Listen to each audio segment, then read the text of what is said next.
Salam alaikum wa rahmatullahi ta'ala wa barakatuh. Bonjour tout le monde, j'espère que vous allez bien. Alors on revient aux syllabes. Alors on regarde le mot peluche.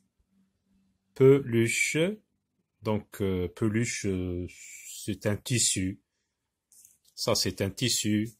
Peluche, c'est un tissu à poil avec lequel on peut fabriquer des poupées en peluche, un ours en peluche. Donc le mot peluche en syllabes. Donc qu'est-ce qu'on fait? La méthode de base consiste à découper le mot au niveau de chaque consonne, qui se trouve placée devant une voyelle. Donc peu, on découpe ici, peu. Voilà une autre consonne, placée devant une voyelle. Lu, peluche. Donc le mot peluche se compose de trois syllabes. Donc peluche. Donc on va leur appliquer les mésosyllabes. Peu, lu, che. Donc il est recommandé de travailler avec les apprenants, surtout dans le préscolaire, au CP aussi, de travailler ce qu'on appelle la reconnaissance auditive. On prononce le mot peluche. Si par exemple on est en train de travailler la syllabe lu, on va dire dans quelle syllabe vous entendez la syllabe lu. Alors lui, il répète comme ça, sans regarder le mot. Peluche. Il compte. Peu, non. Lu, oui. Donc c'est dans la deuxième syllabe.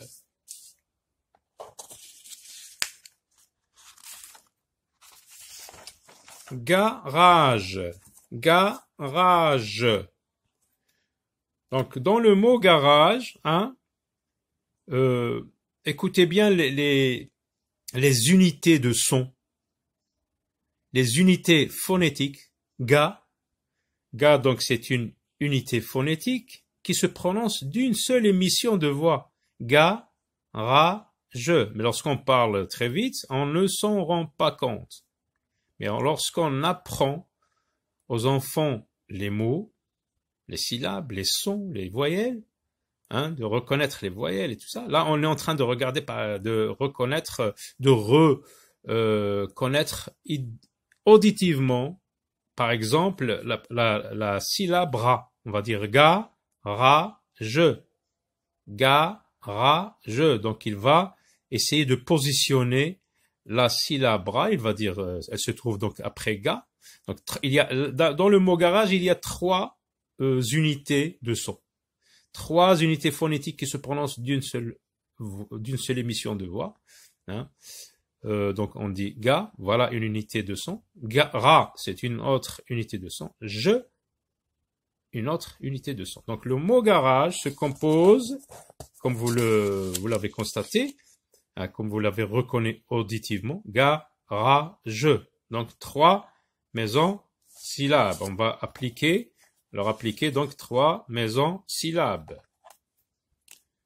Ga, ra, je.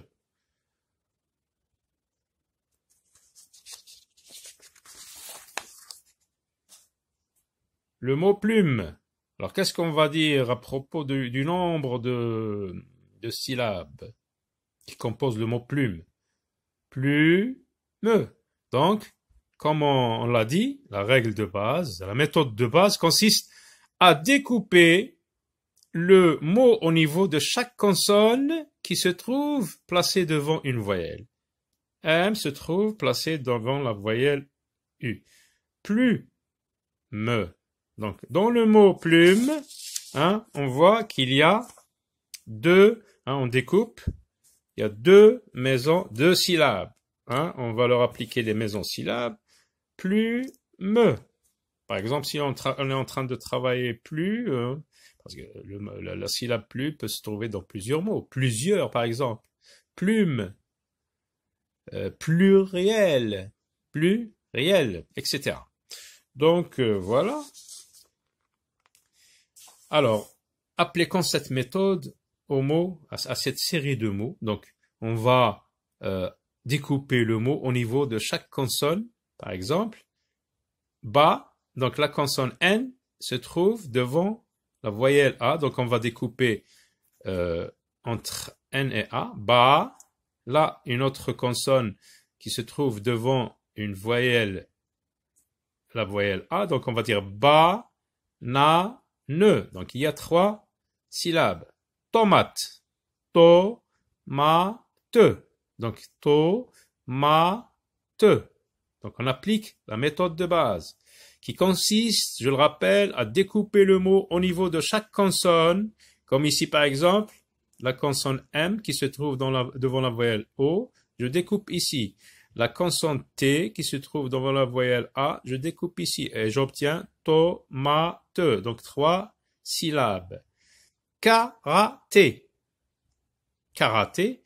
Alors, lorsque je veux découper, j'essaye de le diviser à coup de syllabes, à coup d'unités phonétiques, à coup d'unités de son. Karaté. Donc j'ai prononcé le mot en 3 unités de son, en 3 unités phonétiques qui se prononcent d'une seule voix. Ka se prononce, c'est une unité phonétique qui se prononce d'une seule émission de voix. Ra, c'est la même chose. T, donc il y a 3 syllabes. Camarade. Ka, voilà la consonne qui se trouve devant une voyelle, donc je découpe ici. Ka, ma, ra, de. Donc il y a 4 syllabes. 1, 2, 3, 4. Ka, écoutez bien. Ka, ma, ra, de. Valise. Valise. Donc il est recommandé de travailler cette reconnaissance auditive pour que l'enfant intègre, pour que l'enfant reconnaisse où se trouve un son, où se trouve une voyelle, où se trouve une syllabe. Il y a plusieurs, on peut par exemple travailler avec eux en prononçant des mots, par exemple valise, vacances, caravane. On leur dit par exemple de reconnaître la syllabe va. Ici, valise, va se trouve, la syllabe va se trouve au début du mot. Si on travaille par exemple la syllabe li, par exemple colis, valise, etc. Donc on va essayer de travailler avec eux cette reconnaissance auditive parce que c'est très important. Elle est recommandée pour les enfants de bas âge. Alors maintenant on va voir par exemple ces mots-là, papillon, papillon. Donc là, on va dire où se trouve la syllabe pi. Est-ce qu'elle se trouve au début du mot? Est-ce qu'elle est là? Est-ce qu'elle est à l'intérieur du mot ou à la fin du mot? Donc voilà la fin et voilà le début. Donc elle se trouve à l'intérieur du mot. La syllabe pi, donc on va mettre une croix ici.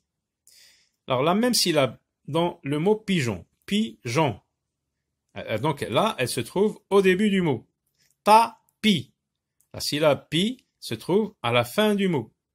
Là, on travaille la syllabe pas. Parapluie, repas, rapace, parapluie. Donc la syllabe pas se trouve au début du mot, comme vous le voyez. On peut le travailler auditivement. On leur dit par exemple, sans montrer le mot écrit, on dit parapluie, parapluie, parapluie. Donc il va essayer de reconnaître auditivement la syllabe pas, il va dire au début du mot. À force de s'exercer, l'enfant acquiert cette compétence auditive. Repas, repas. Donc où est-ce que j'entends pas? Donc à la fin du mot. Rapace. Donc pas, la syllabe pas se trouve à l'intérieur du mot.